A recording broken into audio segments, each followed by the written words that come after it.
मोक्षमार्गस्य नेतारं भेत्तारं कर्मभूव्रतां ज्ञातारं विश्वतत्त्वानां वन्दे तद्गुणलब्धये। देवादिदेव आदिम तीर्थंकर श्री ऋषभनाथ भगवान की, वर्तमान शासन नायक श्री वर्धमान महावीर भगवान की, परम पूज्य आचार्य गुरुवर श्री विद्यासागर जी महाराज की। तत्वार सूत्र ग्रंथराज में चतुर्थ अध्याय के माध्यम से देवों का वर्णन चल रहा है। वैमानिक देवों के विषय में बताते हुए लेश्याओं का जो वर्णन है उसमें ये जो सूत्र आया है, द्वित्री शेषेषु, ऐसा कहते हुए सूत्र में जो पीत पद्म शुक्ल लेश्याः इनका जो वर्णन किया है, यानी 2 युगलों में, 3 युगलों में और शेष युगलों में यह पीत पद्म और शुक्ल लेश्या का वर्णन है। इस सूत्र में एक तो विशेषता यह है कि यहाँ पर पीत आदि लेश्याओं के साथ में जहाँ कहीं पर भी पद्म आदि लेश्याएँ भी होती हैं उनका भी ग्रहण आगम के अविरोध से करना होता है। यानी आगम में जैसा लिखा हुआ है उसी के अनुसार आगम से विरोध न आए, ऐसा जानते हुए पीत के साथ में पद्म, पद्म के साथ में शुक्ल लेश्याएँ भी मिश्र रूप से उन युगलों में पाई जाती हैं। यह इस सूत्र से ही ध्वनित होता है कि 2 युगल में पीत लेश्या बताई गई। तो एक तो युगल हो जाता है सौधर्म ऐशान, ये एक युगल कल्प हो गया, और एक सानत कुमार माहेंद्र ये दूसरा युगल कल्प हुआ। और इन दोनों में पीत लेश्या बताई है। तो पीत लेश्या के साथ साथ पद्म लेश्या भी सानत कुमार माहेंद्र से कहीं से शुरू हो जाती है। अब ये यहाँ पर मिश्र लेश्या के माध्यम से यह सूत्र की रचना हुई है, यानी इस सूत्र में मिश्र लेश्याओं का कथन भी किया गया है। तो अगर हम इस सूत्र के अनुसार देखते हैं तो सौधर्म ऐशान, सानत कुमार और माहेंद्र, इन 2 युगल कल्पों में पीत लेश्या की व्यवस्था बैठ जाती है। लेकिन जानकारी में ये भी रखना कि सानत कुमार माहेंद्र में पद्म लेश्या भी प्रारंभ हो जाती है। उसके बाद में 3 जो युगल कल्प आएंगे, ब्रह्म, ब्रह्मोत्तर, लांतव, कापिष्ठ और शुक्र, महाशुक्र। इनमें अगर इस सूत्र के अनुसार देखें तो केवल पद्म लेश्या का उल्लेख है, जबकि इन्हीं कल्प युगलों में से किन्हीं में पद्म के साथ में शुक्ल लेश्या भी प्रारंभ हो जाती है। और शुक्र, महाशुक्र के बाद में जब ये शतार, सहस्रार आता है और उसके बाद आनत, प्राणत, आरण आते हैं, तो इन सब में शेष शब्द की अनुवृत्ति करके शेष में सभी में शुक्ल लेश्या है, ऐसा जानने में आ जाता है।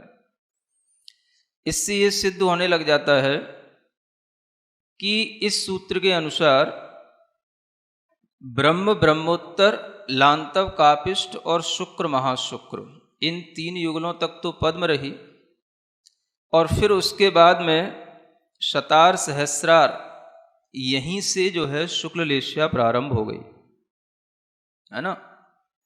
जबकि शुक्ल लेश्या का मुख्यतया जो वर्णन आता है वो आनत आदि स्वर्गों से आता है। तो ये मिस्र के साथ में इस लेश्या का विभाजन करके इस सूत्र की रचना हुई है। यह एक तरह से, इस तरह से सूत्र का जो व्याख्यान किया गया है वो सभी के द्वारा मान्य है। और इसी तरह का अर्थ जो है आपको इस सूत्र के साथ में लगाना पड़ेगा। दूसरा इसका एक तरीका, बहुत अच्छा तरीका एक और बताया गया है।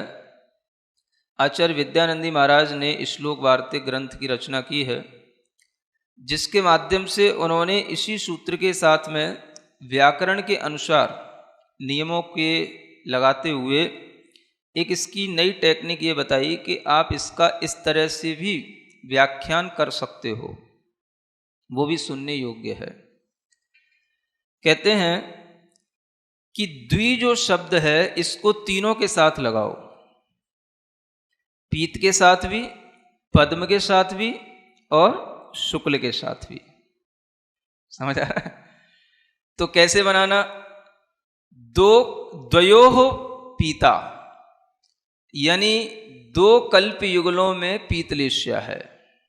तो दो कल्प युगल कौन से हो गए? सौधर्म ईशान, सानत कुमार महेंद्र। तो ये पीत की व्यवस्था बैठ गई। फिर कहते हैं द्वयोः पद्म, है ना। अब दो कल्प युगलों की अपेक्षा से न कह करके इनको इंद्रों की अपेक्षा से घटित करो। तो आपको बताया था कि ब्रह्म ब्रह्मोत्तर इनका एक इंद्र है ना। तो एक इंद्र ये हुआ, और लांतव कापिष्ठ इनका एक इंद्र है, तो दो इंद्र ये हुए। तो ये एक इंद्र का युगल हुआ, है ना। ये एक इंद्र युगल हुआ। और फिर जो है लांतव कापिष्ठ के बाद शुक्र महाशुक्र का एक इंद्र हुआ, और सतार सहस्रार का एक इंद्र हुआ। तो यहां तक ये दूसरा इंद्र युगल हो गया। तो इसमें भी पद्मलेश्या घटित हो गई। द्वयो पद्मा, माने यहां पर पद्म का मतलब ऐसे इन चार कल्प युगलों में दो इंद्रों के साथ में यह पद्मलेश्या व्यवस्थित की गई है ना। ये भी एक अच्छा गणित है और सूत्र का एक नया अर्थ है, जो किसी किसी को ही पता होता है। ये ध्यान में रखने योग्य है ना। फिर शुक्ल के साथ लगाना। तो शुक्ल के साथ में अब क्या बचा? सतार सहस्रार तक पहुंच गए। अब देखो आनत प्राणत आरण और अच्युत, है ना। तो इनमें भी दो कल्प युगल। तो आनत प्राणत एक कल्प युगल और आरण अच्युत एक कल्प युगल। तो 16वें आनत से लेकर के 16वें स्वर्ग तक ये शुक्ल लेश्या की व्यवस्था हो गई। समझ आ रहा है? मुझे थोड़ा कुछ ज्यादा ठीक लग रही व्यवस्था, क्योंकि इस व्यवस्था में शतार सहस्रार में भी पद्मलेश्या आ जाती है। सिद्धांत ग्रंथों के अनुसार वहां पर भी पद्मलेश्या मानी है।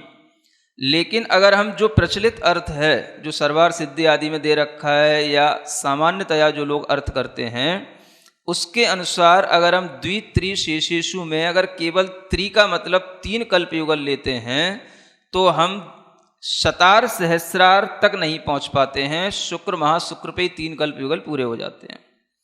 तो शतार सहस्रार में फिर शुक्ल लेश्या होने का एक मतलब प्रसंग आ जाता है, जबकि वहां पर शुक्ल लेश्या भी प्योर नहीं है। प्योर शुक्ल लेश्या आनत से प्रारंभ होती है, तो वहां पर भी मुख्यतया पद्म लेश्या है, शुक्ल लेश्या गौड़ है। तो इस व्यवस्था से जो आचार्य विद्यानंदी महाराज ने दी है, ये व्यवस्था से जो है शतार सहस्रार तक भी पद्मलेश्या सिद्ध हो जाती है। और उसके बाद में, है ना, आनत प्राणत आरण अच्युत, इन अगर हम दो कल्प युगलों में शुक्ल लेश्या को मानेंगे, तो इसका द्वि का संबंध देखो ऐसे हो गया, द्वयोः पीता, द्वयोः पद्मा और द्वयोः शुक्ला। समझ आ रहा है ना। द्वयोः का मतलब दो कल्प युगल लिए जाएंगे, है ना। अगर इंद्रों की अपेक्षा से लें तो दो इंद्र युगल ले लो, तो चार इंद्र आ गए उसमें, दो पीत में। और द्वयोः पद्मा में ले लो तो उसमें जो है दो दो का एक इंद्र करके चार कल्प युगल उसमें आ जाएंगे। और फिर जो है द्वयोः शुक्ला में लेंगे तो आनत प्राणत आरण अच्युत, ये कल्प युगल तो दो हो गए और इंद्र की अपेक्षा से चार हो गए। इनमें जो है शुक्ल हो गया। तो दो कल्प युगलों में इस तरह से शुक्ल लेश्या का विधान हो गया। अब द्वि का संबंध तो हो गया। अब त्रिशेषेषु इसको कहाँ लगाओगे? तो अच्छी व्यवस्था ये दी है कि त्रि का संबंध केवल शुक्ल लेस्या के साथ है और शेषेशु का संबंध भी शुक्ल लेस्या के साथ है। तो कैसे? अब हम चले 16वें स्वर्ग के ऊपर ग्रैवेकों में। तो ग्रैवेक 3 प्रकार के होते हैं, है ना? अधोग्रैवेक, मध्यम ग्रैवेक और ऊर्ध्व ग्रैवेक। तो त्रि का संबंध यहां से लगाना कि इन ग्रैवेकों में शुक्ल लेस्या है, त्रिषु शुक्ला, ऐसा है ना? तो अधोग्रैवेक में भी, मध्यम ग्रैवेक में भी और ऊर्ध्व ग्रैवेक में भी, इन तीनों में शुक्ल लेस्या है। त्रि का मतलब ये है। और शेष का मतलब अब जो बचे अनुदिश और अनुत्तर विमान, उनमें परम शुक्ल लेस्या है। सो ये व्यवस्था पूरी बैठ जाती है। इसी सूत्र को आगे पढ़ते हैं। ब्रह्मलोकालया लौकांतिकाः। अब यहां पर सूत्र में लौकांतिकाः माने लौकांतिक देवों का कथन प्रारंभ हो रहा है ना? लौकांतिक देव का रहना कहाँ होता है? तो ब्रह्मलोक ही जिनका आलय है उन्हें लौकांतिक देव कहते हैं, है ना? ब्रह्मलोक जिसे हम ब्रह्म, ब्रह्मोत्तर नाम के स्वर्ग के नाम से जानते हैं, तो वो 5वें स्वर्ग का नाम पड़ता है। सौधर्म, ऐशान, सानत कुमार, माहेंद्र, ब्रह्म। उसी ब्रह्म माने 5वें स्वर्ग को यहां पर ब्रह्मलोक कहा गया है, ठीक है ना? उस ब्रह्मलोक में जिनके आलय हैं उनका नाम है लौकांतिक देव। अब आपको यह ध्यान रखना है कि यह जो 5वां स्वर्ग है ये 16 स्वर्गों के बीच में है ना? और इस 5वें स्वर्ग में रहने वाले जो देव हैं वो ब्रह्मलोक के वासी जो देव हैं, वहां पर सभी प्रकार के कल्पों की व्यवस्था होती है। जो कल्प में 10 प्रकार के व्यवस्था बताई गई वो भी ब्रह्मलोक में होती है, क्योंकि ब्रह्म स्वर्ग जो है 16 स्वर्गों के बीच में आता है। तो कल्पवासी जो देवों की व्यवस्था है वो व्यवस्था इन देवों में भी पाई जाती है जो ब्रह्मलोक के देव कहलाते हैं या ब्रह्म स्वर्ग के देव कहलाते हैं, है ना? यानी कि ये जानना कि ब्रह्म स्वर्ग में रहने वाले जो देव होते हैं वो देव सभी इंद्र, सामानिक, त्रायस्त्रिंश आदि इन भेदों के साथ में मिलेंगे, है ना? वहां पर देवियां और उनकी जो लेस्या, उनकी जो विक्रिया इत्यादि जिस तरीके से सौधर्म, ऐशान, सानत कुमार, माहेंद्र में बढ़ते हुए क्रम से बताई जाएगी, वैसे ही ब्रह्म आदि में मिलेगी। लेकिन यहाँ यह सूत्र जो स्पेशल रूप से अलग से कहा गया है वो कुछ इसलिए कहा गया है कि ये जो लौकांतिक देव होते हैं ये यद्यपि रहते तो उसी ब्रह्म स्वर्ग के ही भाग में हैं, लेकिन यह लौकांतिक देव उस ब्रह्म स्वर्ग में रहने वाले देवों से बिल्कुल अपना आलय अलग रखते हैं और इनका स्थान भी अलग होता है और इनकी व्यवस्था भी ब्रह्म स्वर्ग में रहने वाले देवों से बिल्कुल अलग होती है। इसलिए यह अलग से सूत्र आया है। अन्यथा लौकांतिक देव भी उसी 5वें स्वर्ग के देव कहलाएंगे, उनके साथ भी देवियां होंगी, उनके साथ भी उसी तरह से जो प्रविचार की व्यवस्था बताई गई है वो सब सिद्ध होगी। यहाँ पर यह अलग सूत्र इसलिए किया गया है कि इनकी प्रविचार आदि की कोई व्यवस्था नहीं है, वहाँ पर देवियों की व्यवस्था नहीं है, उनके आलय उनसे बिल्कुल अलग हैं। जो इंद्र बनकर के रहें वो अलग रहें और जो लौकांतिक बनकर के रहेंगे वो अलग रहेंगे। सुन रहे हैं? एक शब्द जो इनके लिए फेमस है, क्या है? लौकांतिक। लोक का अंत जिन्होंने कर दिया है। लोक माने संसार, माने कि अब इनके संसार का अंत हो ही गया, ये समझ लो। समझ आ रहा है ना? हाँ, भले ही ये स्वर्ग में रह रहे हैं, देव हैं, लेकिन चूंकि अगले भव में इनके संसार का अंत होना है तो उससे एक पिछला भव भी जो है इनके साथ में इसी रूप में जुड़ जाता है। उपचार इसी को बोलते हैं, है ना? कल राजकुमार राजा होने वाला है तो आज ही उस राजकुमार को हम राजा कह लेते हैं, क्योंकि उपचार की यही व्यवस्था है। जिस समय पर सिंहासन पर बैठेगा उस समय तो हो ही जाएगा, लेकिन उससे पहले ही हो जाता है। समझ आ रहा है ना? जब से बिनौली निकलना शुरू हो जाती है तभी से मुनि हो गए, मुनि हो गए, या क्षुल्लक हो गए, क्षुल्लक हो गए, तो लोगों में वो भाव आ ही जाता है। इसी तरीके से जिनका अगला भव नियम से एक भव अवतारी होते हैं ये, और अगले भव में जिन्हें नियम से मुक्ति मिलेगी, ऐसे ये लौकांतिक देवों को उपचार से स्वर्ग में रहते हुए भी लोक का अंत करने वाले, माने संसार का अंत करने वाले, ये विशिष्ट लौकांतिक देव कहे जाते हैं। उन्हीं लोकांतिक देवों का वर्णन करने के लिए यह सूत्र आया है, और इस सूत्र में यह बताया गया है कि ये सभी जो लौकांतिक देव हैं ये सब एक भवावतारी होते हैं, यानी अगला मनुष्य भव लेकर के यह सभी नियम से मोक्ष को प्राप्त होते हैं। इनकी व्यवस्था जो है वो अहमिंद्रों की व्यवस्था जैसी समझना, लेकिन अहमिंद्रों से भी ये विशिष्ट हैं, क्योंकि यहाँ जो ब्रह्मलोक में लौकांतिक देव के रूप में जो उत्पन्न होंगे ये सभी नियम से सम्यक दृष्टि ही होंगे। अहमिंद्रों में उत्पन्न होने वाले सभी सम्यक दृष्टि हों ऐसा कोई जरूरी नहीं होता, क्योंकि नौवेक रैवेक में भी अहमिंद्र होते हैं, लेकिन वहां पर भी मिथ्यात्व के साथ जन्म लेने वाले होते हैं। लेकिन इन लौकांतिकों में जन्म लेने वाले नियम से सम्यक दृष्टि होंगे। ब्रह्म स्वर्ग में रहने वाले जो देव होंगे वो मिथ्यात्व के साथ उत्पन्न हो सकते हैं, लेकिन ब्रह्म लोक में जिनका आलय बना हुआ है ऐसे लौकांतिक देवों का जहां पर स्थान है वहां पर किसी भी प्रकार से कोई भी मिथ्या दृष्टि देवों का आगमन नहीं और उनकी उत्पत्ति नहीं, अलग ही इनका स्थान बना हुआ है। अलग स्थान इतना सेफ बना हुआ है कि वहां कोई पहुंच भी नहीं सकता है। दूसरे देव भी अगर इनसे मिलने आए तो वहां पहुंच नहीं सकते हैं। सुन रहे हो? अब क्या हो सकता है, जमीन पर कुछ होता तो खाई खोद दी जाती, किला बना दिया जाता।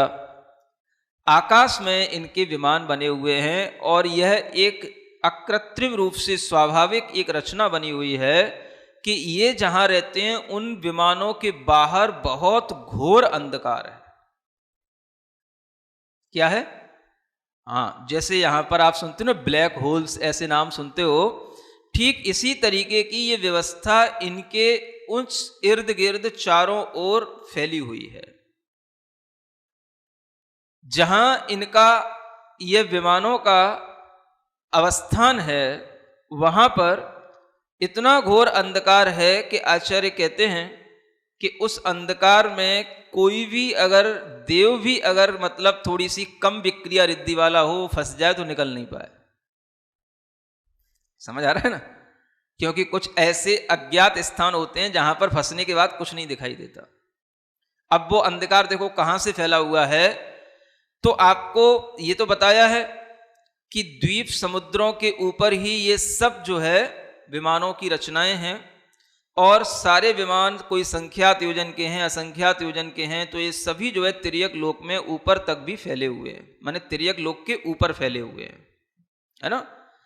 तो एक अरुणवर द्वीप आता है, अरुण द्वीप, है ना, जो नंदीश्वर द्वीप के बाद पड़ता है, माने 9वें नंबर का द्वीप हुआ वो, है ना?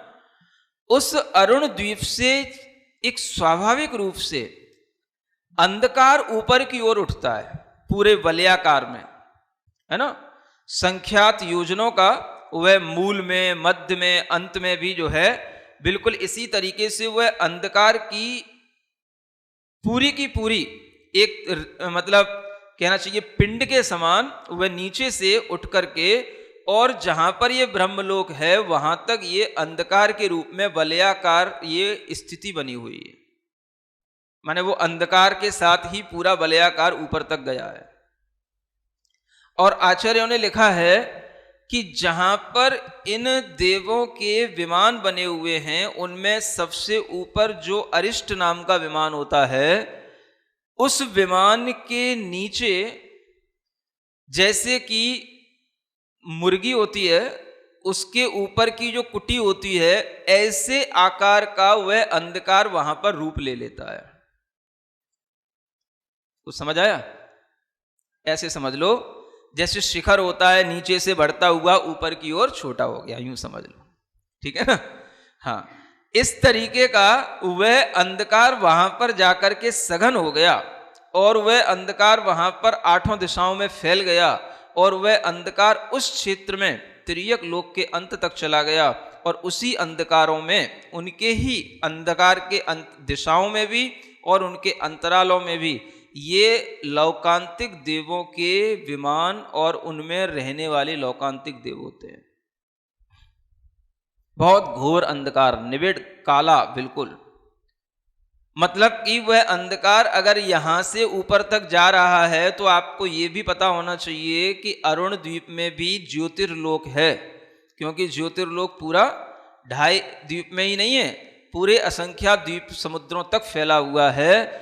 तो वहां पर जो ज्योतिषी देवों के भी विमान हैं, उनकी जो सूर्य के, चंद्रमा के जो विमान हैं वो भी सैकड़ों की संख्या में होंगे, तो वह भी जो है उस अंधकार को नष्ट नहीं कर सकते। इतनी विशेष क्वालिटी वाला वो अंधकार है। ये जो ब्रह्मलोक में रहने वाले लौकांतिक देव हैं, ये कितने प्रकार के होते हैं, इनके लिए ये आगे का सूत्र बताया जा रहा है। सारस्वतादित्य वन्यरुण गर्दतोय तुषिताव्याबाधारिष्टाश्च। हाँ, क्या कहते हैं? सारस्वत, आदित्य, वन्नी, अरुण, गर्दतोय, तुषित, अव्याबाद और अरिष्ट। ऐसे ये कितने हो गए? 8 प्रकार के ये लौकांतिक देव हो गए। ठीक है ना। अब ये लौकांतिक देव ऊपर उस ब्रह्मलोक के अंत में, है ना, पूर्व आदि जो दिशाएं हैं उनमें व्यवस्थित रूप से ये लौकांतिक देव हैं, और उनकी शुरुआत की जाती है ईशान दिशा से। ईशान दिशा जानते हो? ईशान दिशा कहाँ होती है? पूर्व और उत्तर के बीच में। तो पूर्व और उत्तर के बीच में जो दिशा हुई, उसमें हुए सबसे पहले सारस्वत नाम के देव। ठीक है ना। फिर उस दिशा से जब हम ऐसे घूमेंगे प्रदक्षिणा देते हुए, तो उसमें आएंगे आदित्य नाम के देव पूर्व दिशा में, सारस्वत आदित्य। ठीक है ना। फिर आदित्य के बाद में हम फिर विदिशा में आए, वो हो गई आग्नेय दिशा, वन्नी नाम के देव। और फिर उसके बाद में पश्चिम दिशा में आए तो अरुण, वन्य अरुण ये हो गया। फिर उधर गए नैऋत्य दिशा में, तो अरुण के बाद में गर्दतोय। और फिर उसके बाद में जो पश्चिम दिशा आई तो उसमें आ गए अव्याबाद, तुषित, तुषित पहले, है ना। और फिर उसके बाद में हम उधर गए तो कौन सी दिशा? वह वायव्य दिशा, आग्नेय के सामने वो वायव्य दिशा आएगी, तो उस वायव्य दिशा में पहले मिलेंगे कौन से देव? अव्याबाद। और उत्तर दिशा जो ऊपर आ जाएगी उसमें हो जाएंगे अरिष्ट नाम के ये देव मिलेंगे। माने इनके ये विमान बने हुए हैं। समझ आ रहा है? ये हो गए 8 प्रकार के। अब इनकी संख्या भी आगम में बड़ी अच्छी बताई गई है, सबको याद हो सकती है, मौखिक भी। समझ आ रहा है? सारस्वत देवों के विमान 700, है ना। आदित्य देवों के विमान भी 700। ठीक है। फिर इसके बाद में ये 2 हो गए सारस्वत आदित्य। वन्य अरुण इनके 7007। हाँ, 1 0 बीच में और बढ़ाना है। ठीक है। वन्नी के भी और अरुण के भी। और गर्दतोय और तुषित इनके 9009 9009 ऐसे करके। और अव्याबाद और अरिष्ट इनके 11011 11011। ठीक है। जैसे बोली लगाते हो आप लोग आराम से इनकी संख्या भी याद रख सकते हो। ये तो 8 जो हैं, ये मूल मुख्य रूप से ये सारस्वत आदि ये लौकांतिक देव हैं 8।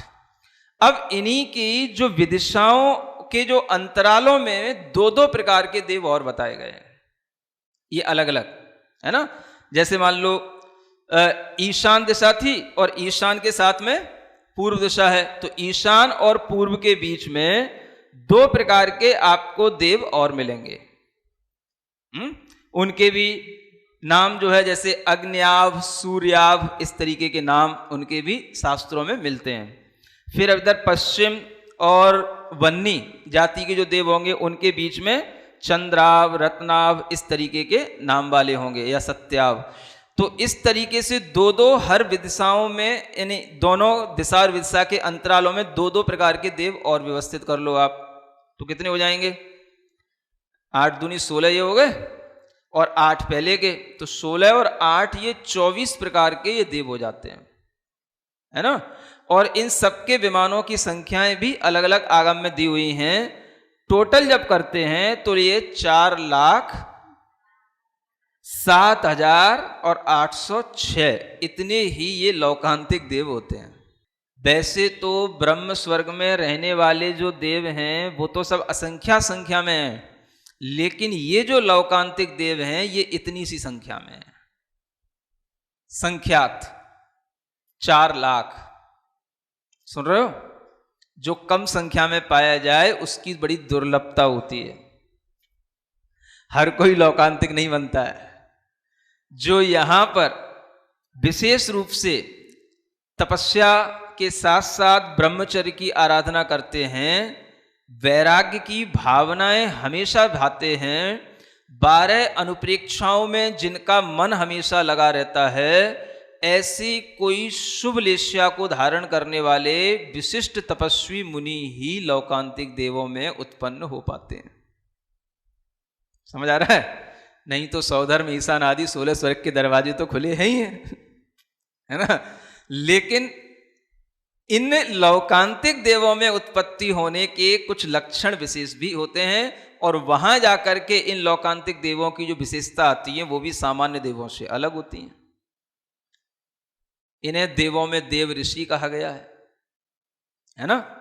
जैसे ऋषियों में ब्रह्मचर्य होता है, उनका सम्मान होता है, ऐसे ही देवों में इनका एक विशिष्ट सम्मान है, देवों में ये पूज्य होते हैं। वैसे तो सभी देव असंयमी होते हैं, लेकिन इनको ब्रह्मचारी की उपाधि मिली हुई है। समझ आ रहा है? ये देव ऋषि, ब्रह्म ऋषि इन्हीं को बोलते हैं। ब्रह्मकल्प में रहने वाले देवों के देवों को जो ऋषि तुल्य हैं वो ब्रह्म ऋषि भी कहलाते हैं, देवों की अपेक्षा से, है ना। और ये सब अच्छे द्वादशांग के ज्ञाता होते हैं, और सभी के लिए हमेशा शुक्ल वर्ण ही होता है। लेश्या की अपेक्षा से भी अगर बताया जाए तो सबका जो है शुक्ल वर्ण होता है ना। वैसे तो इनकी पद्म लेश्या के अनुसार वर्ण होना चाहिए था, लेकिन इनका शुक्ल वर्ण होता है। ये सभी जो है हमेशा जब भी भगवान का केवल वैराग्य होता है, भगवान को जब दीक्षा कल्याणक के समय पर, बस तभी ये केवल इस 2.5 द्वीप में आते हैं। ये इनके लिए विशेष रूप से ऐसा माना जाता है कि इनका केवल आना 2.5 द्वीप में उसी समय पर होता है ना। लेकिन पुराण आदि ग्रंथों में अन्यत्र भी इनके आने का प्रसंग कहीं कहीं मिलता है। वो आप लोग कभी पुराण पढ़ो तो ढंग से पढ़ा करो, कभी देखना है, तीर्थंकरों से संबंध जुड़ा हुआ है। तो तीर्थंकरों के वैराग्य आदि पर आकर के उनको संबोधन देना कि आपने बहुत अच्छा विचार किया है, यही विचार आपके लिए कल्याणकारी है, लोक के लिए कल्याणकारी है, इस तरह की जो विचार आपके अंदर उत्पन्न हुआ है उसकी मैं अनुमोदना करता हूँ। इस प्रकार के वैराग्य की अनुमोदना करने के लिए ये ब्रह्मलोक के देव केवल जो है ये 2.5 द्वीप में उतर करके तीर्थंकरों के पास आते हैं, उनकी अनुशंसा करते हैं और वापस चले जाते हैं। और किसी कल्याणकों में ज़्यादा कोई इनका आना जाना नहीं होता। और ये जो है सदैव हमेशा शांत भाव से, इनके अंदर किसी भी तरीके का कोई अभिमान नहीं, परिग्रह की कोई भी इच्छाएं नहीं। और जिनको एक भाव में मोक्ष जाना है उससे पहले ही देखो स्वर्गों में रह कर के भी इनके संस्कार कितने अच्छे बने रहते हैं। तो यहाँ से क्या समझना, इसमें जो च शब्द आया है, इस च शब्द से समझ लेना कि अन्य भी जो देव हैं 24 प्रकार के जो बीच के भेद बताए हैं वो भी इसमें शामिल हैं। और इस च शब्द का संबंध आगे वाले सूत्र से भी जोड़ सकते हो। कैसे? आगे एक सूत्र आ रहा है, विजयादिषु द्विचरमाहा। विजय आदि में उत्पन्न होने वाले देव द्विचरम देह वाले होते हैं। इसका मतलब यह है कि इससे पहले जो ये लौकांतिक देव थे ये एक चरम देह वाले होते हैं। ये च शब्द से जोड़ लेना।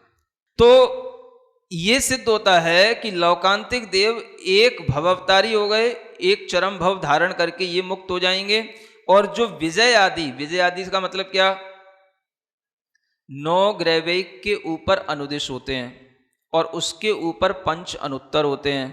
अनुत्तरों में विजय, वैजयंत, जयंत, अपराजित, ये 4 विमान जो है 4 दिशाओं में आते हैं और बीचों बीच में सर्वार सिद्धि नाम का विमान होता है।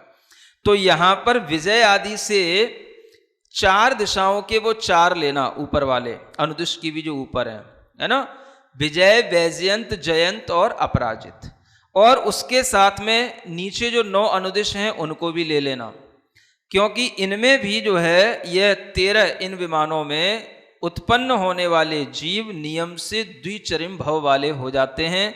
यहां 2 चरिम जो भव बताया है यह मनुष्य भव की अपेक्षा से बताया है। अब इसको भी ऐसे समझना कि जो देव हैं, अगर वह देव मतलब अपनी आयु पूर्ण करके अगर मनुष्य भव प्राप्त करते हैं, तो मनुष्य भव में मान लो वह उस भव में मोक्ष नहीं गए, तो वह फिर से जो है विजयादिक की आयु का बंद करके फिर से उस विजय आदि देवों में उत्पन्न होंगे, और उत्पन्न यदि उसमें हुए तो फिर नियम से अगला जो मनुष्य भव मिलेगा वह उनका दूसरा भव कहलाएगा। ये द्विचरम का मतलब क्या है, मनुष्य के 2 भव बचे रह जाते हैं बस इनके लिए। वो कब, जबकि यह लगातार विजय आदि में उत्पन्न हो। अगर मान लो वह मनुष्य पहले विजय आदि से मनुष्य बने और मनुष्य बन करके फिर उन्हें देव तो बनना हुआ, लेकिन जरूरी नहीं कि फिर से विजय आदि में उत्पन्न हो। अगर वो कहीं और कल्पवासियों में उत्पन्न हो जाते हैं, स्वधर्म आदि में, तो फिर उनका कोई नियम नहीं है। ये नियम किसके लिए है, अगर वो पुनः द्वारा विजयादिक में उत्पन्न हुए तो फिर नियम से इनका मनुष्य भव प्राप्त होकर के मोक्ष होना नियामक है। अनुदिश में सम्यक दृष्टि जीव ही उत्पन्न होते हैं, सम्यक्त्व के साथ ही उत्पन्न होते हैं और सम्यक्त्व के साथ ही मरण करते हैं। ये यहां पर आकर के विशेषता बनती है अनुदिश आदि में, है ना। उससे नीचे 9वें ग्रैविक में ये नियम नहीं है, तो 9वें ग्रैविक का यहाँ व्यवस्था नहीं। ऊपर के जो अनुत्तर विमानों में 4 अनुत्तर विमान हैं विजयादिक, उनकी ये व्यवस्था है, और उसी के लिए यहाँ पर ये द्विचरम भव यहाँ पर कहा गया है। ठीक है ना। इस तरह से अब आप ये समझ सकते हो कि यहाँ पर चरम भव वालों के लिए एक विशेष रूप से हमें ज्ञान दिया जा रहा है, व्यवस्था बताई जा रही है ना। अब ये देख लो, पूरे वैमानिक देवों में चरम भव को, यानी कि 1 भवावतारी या 2 भवावतारी, इनका तो कुछ नियम है, बाकी के किसी का कोई नियम नहीं है। ये जान के चलना, इन सूत्रों से ये फलित होता है ना। मतलब कि लौकांतिक देवों का 1 भवावतारी होने का नियम हो गया, सर्वार सिद्धि के देवों का 1 भवावतारी होने का नियम हो गया, है ना। और सौधर्म इंद्र और उसका कुछ और परिकर है, उसको भी बताते हैं, उनका कुछ 1 भवावतारी होने का नियम हो गया, और ये विजयादिक के द्विचरम भव का नियम हो गया। बाकी के जितने भी स्वर्ग हैं उनमें कोई भी आओ, कोई भी जाओ, चाहे सम्यक्त्व के साथ आओ, चाहे मिथ्यात्व के साथ जाओ, चाहे सम्यक्त्व के साथ आओ, सम्यक्त्व के साथ जाओ, नियम नहीं है। सम्यक्त्व के साथ उत्पन्न होकर के भी, सम्यक्त्व के साथ मरण करके भी आगे और अनंत भवों में भटक सकते हैं, कोई नियम नहीं है। समझ आ रहा है ना। क्योंकि सम्यक दृष्टि जीव के लिए अर्ध पुद्गल परावर्तन काल बचता है, उसमें अनंत भव किसी भी तरीके से हो सकते हैं, तो उसका कोई नियम नहीं है। 2 भव का नियम, 1 भव का नियम केवल बस इन जीवों के छात बैठता है। अब 1 भव के नियम वाले कौन से जीव हैं, उसके लिए आपको बताता हूं। एक गाथा शायद ये त्रिलोकसार ग्रंथ की है, सोहम्मा वरदेवी, सोहम्मा वरदेवी सलोक पालाया दक्षिण मरिंदा लोगंतीय सब्बट्ठा तदो चुदा निबुदिम जंती। ये एक गाथा आती है। इसका ये तात्पर्य है, सोहम इंदा माने सौधर्म इंद्र, वरदेवी माने उसकी ही देवी सची, और सलोकपाला माने लोकपालों से सहित। 4 लोकपाल होते हैं, है ना, उसी सौधर्म इंद्र के वे 4 लोकपाल, वो लोकपाल भी मतलब 1 भव अवतारी कहे गए हैं। और दक्षिण मरिंदा यानी दक्षिणेंद्र, जिसके बारे में आपको बताया गया था कि दक्षिण की साइड के जो जो इंद्र हैं उनके लिए भी, इंद्र के लिए केवल, इंद्र के परिवार के लिए नहीं, केवल इंद्र के लिए, और लोकंतीय माने लोकांतिक, और सब्बट्ठा माने सर्वार सिद्धि वाले देव, इनके लिए बस केवल नियम है तदोच्युदार निब्बुदिम जंती, ये वहां से च्युत होकर के निर्वाण को प्राप्त होते हैं, ये उनके लिए नियम बैठता है। बाकी दुनिया में जितने भी देव आदि गति के जीव हैं उनके लिए कोई नियामकता नहीं है, चाहे वो किसी के साथ रहें, कहीं भी जाएं, किसी भी कल्याणकों में रहें, चाहे सम्यक दर्शन प्राप्त कर लें या छोड़ दें, कोई तरीके का नियम नहीं है। हो जाए तो ठीक, ना हो तो ठीक। समझ आ रहा है? नियम अपने आप में अलग चीज होती है। सिरिजिणवाणी जग कल्याणी जग जन मदतम मोहरी जणमण हारी गढ़हर हारी जम जरा भव रोग हरि तिथ्य राणम दिव्य झुणिम जो पड़ई सुणई मय्ये धारई राणम सौख मणंतम धरिय सासद मोक्ष पदम पावई सासद मोक्ष पदम पावई।